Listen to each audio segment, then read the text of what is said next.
All right, listen up. We got to talk. Since Thanksgiving, I've been getting a ton of comments on my videos in the comment section, and they all have the same tone.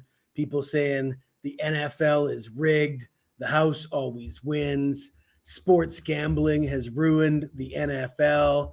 And for a couple weeks, I laughed it off. I figured, sports bettors coming off a bad beat sometimes behave irrationally. I tried to tell them this is not a fact, and you know, take responsibility for a bad loss. Bad beats happen, bad calls happen. It's been happening my entire life.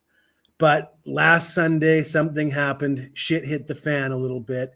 The Denver Broncos were a 7.5 point favorite at Las Vegas, and Denver was up 24-7 with 2.5 minutes left in the game. Looked like a surefire cover for the Broncos. But then, with 2 minutes and 17 seconds left on the clock, the Broncos get a touchdown in garbage time. But no problem. There's only 2 minutes left. Denver should be able to run out the clock. Unfortunately, they were not able to run out the clock. The Raiders got the ball back, and with 4 seconds left on the clock, they completed a deep pass. Now, with 4 seconds left on the clock and no timeouts, they would not have had time to spike the ball for another play. Essentially, the game was over. But a Denver defender interfered with the ball, which resulted in a penalty, and that extended the game. And then it allowed the Raiders to have one more play, and they opted to kick a field goal, which has them losing by 7, covering the spread. And everybody now knows the NFL is rigged, according to a few people out there on the internet. One guy in particular who you might recognize. This guy goes by the name James Lee. He's a pretty prominent conspiracy theorist on YouTube. This guy could find a conspiracy theory at a charity bingo event at your local church. He does pretty good work, pretty interesting stuff. I don't think he knows a ton about football. And I just wanted to go over what his theory is and what people are out there saying. There's a ton of videos on YouTube breaking down this game and how it's definitively proves that the NFL is rigged. And we're going to talk about it because let's face it, why did the Raiders kick a field goal with no time on the clock? How did they possibly score 10 points in less than 2 minutes? Why did that referee not let that call go? There's plenty of questions to be asked, so we're going to ask them. One of the questions I have is, why would the NFL rig that game? Or why would more specifically, why would the bookmakers rig that game? Because that seems to be the accusation from James Lee. His theory is that the bookmakers had a liability on the Broncos, significantly more bets coming in on the Broncos than the Raiders. And to cover that liability, they put a call in and rigged the game, which to me is quite laughable. And I'm going to break it down why I think that's laughable. For one thing, yeah, they have liability on games all the time. It happens. The NFL, though, betting the NFL, it's rigged, let me tell you. You want to know how it's rigged? They take 10% vigorish on every bet. That's how it's rigged. No matter what happens, they win. They're not in the business of picking teams. And when they get a little bit of a liability on a game where they've got more money on one side, do they panic? No, they don't panic, because the way the point spreads work, the point spreads are designed to be 50-50 shots. It's like a coin flip. Occasionally it's a little off, but not by much. Not that 10% number, not that 10% vigorish number that they're collecting after every game. And this wouldn't be the only game they would have liability on. And yeah, sometimes they might lose 2 or 3 of them in a weekend, and that would be a bad weekend for them. But over the course of time, the bookmakers are going to win as many games as they're going to lose where they have liability on one side. There really is no need for them to panic to cover this liability they would have had on people betting the Denver Broncos. And the other thing is that people really need to understand is, let's put a dollar figure on that liability. Let's say it's millions of dollars. Let's say it's tens of millions of dollars. If the Broncos get that cover and they have that liability, do they lose that amount? Well, if every single bettor cashed out their winnings from that particular game and never made another wager again as long as they lived, they would lose that liability. What do you think the chances of that happening are? Because I'll tell you, the majority of those bettors were probably going to let it ride on the Sunday night game, Houston taking on Kansas City. The amount of people that were actually going to pull out that money and never gamble again, I mean, you could count those on one hand if they even exist at all. So the idea of this liability is kind of like unrealized gains in the stock market. It's sort of on paper, in theory only. One could say that it doesn't exist at all. I want to bring this up.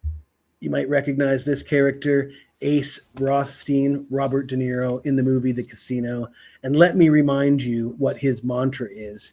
He says, in the casino, the cardinal rule is keep them playing, keep them coming back. The longer they play, the more they lose.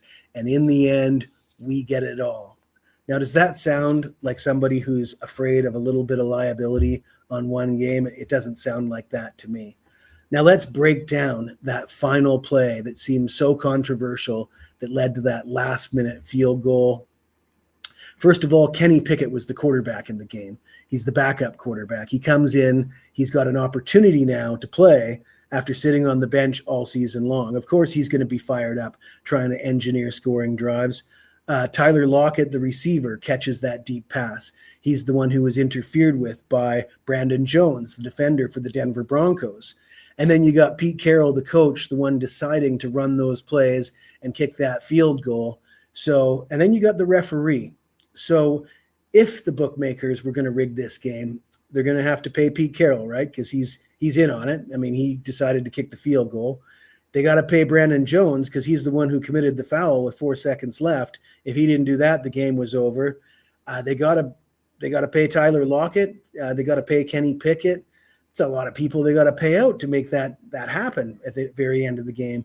And then when you really break it down, how fortunate for that set of circumstances to unfold with 4 seconds left on the clock. I got to say, if you want to rig a game to cover your liability, are you going to do it in the final 4 seconds, or are you going to do it in the first 4 seconds, or the first quarter, or the first half?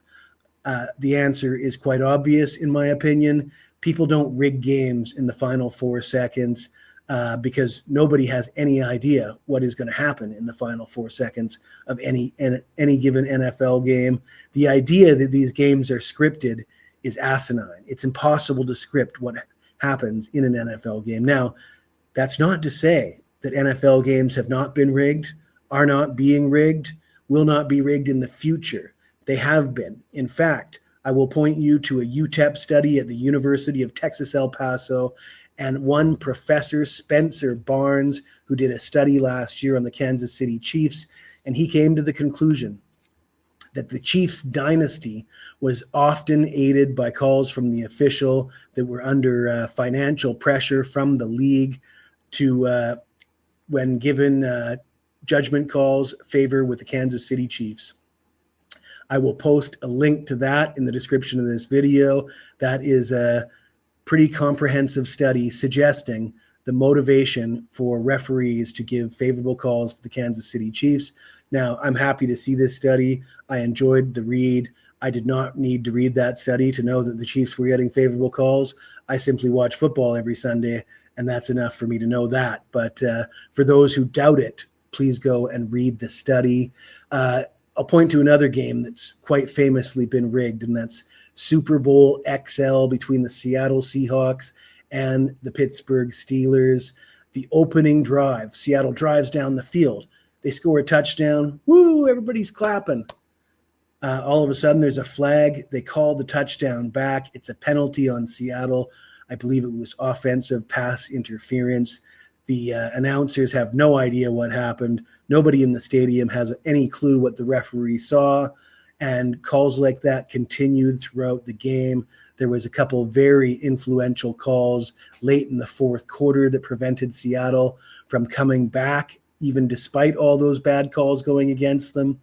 And the referee for that match, Bill Levy, he actually apologized to Seattle fans 4 years later, admitted that he screwed up those calls. Now, he never admitted why he screwed up those calls, but we can suspect that Pittsburgh, being the bigger market team with Jerome Bettis on that team, the league thought it would be more marketable for Pittsburgh to take home the trophy. So I'm not trying to sit here and cover up corruption in sports and sports gambling, but I do want to set the record straight. If you think bookmakers are rigging these games, well, again, like I said, it's rigged, all right.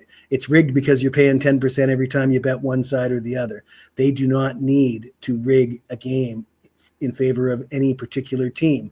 It's a foolproof system. They're making money hand over fist as it is. There's no way they're going to put that at risk for some cockamamie liability in some obscure game on any given Sunday involving the worst team in the league, the Las Vegas Raiders. If you believe that to be the case, I feel sorry for you. I got a bridge in Brooklyn I'd like to sell you. And I want to reiterate one more time. In the casino, the cardinal rule is to keep them playing, keep them coming back. And the longer they play, the more they lose. And in the end, we get it all. That's how betting is rigged, not by fixing games and fixing the result. Thank you for tuning in. Smash that like button, subscribe to the channel, and anything you got to say to me, leave it in the comments below.